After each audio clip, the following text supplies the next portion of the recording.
সেটা আপনি। আরেকটু জোরে বলেন।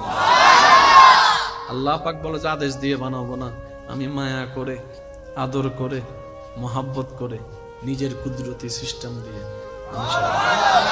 আমার এই মানুষ জাতি যেটা বানাবো সেটার নাকটা আমি আল্লাহ বসাবো, কানটা আমি আল্লাহ বসাবো। সুবহানাল্লাহ একটু বলতে থাকে না। চোখগুলো আমি আল্লাহ দিব, যে আমি আল্লাহ। এখানে পাপড়ি থাকবে যে এগুলো আমি দিব, ভ্রুর ব্যবস্থা আমি করে দিব, এগুলো আমি করব, যে আমি আমি আমি আমি করব, আমি করব, আমি করব, আমি করব, আমি করব, আমি করব। আল্লাহ কেন সবাইরে তো আদেশ দিয়ে বানাইলা? এই এমন কেমন কি আছে এটার মধ্যে?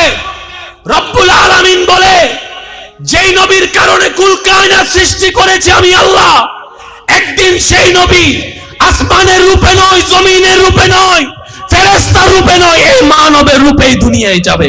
সুবহানাল্লাহ।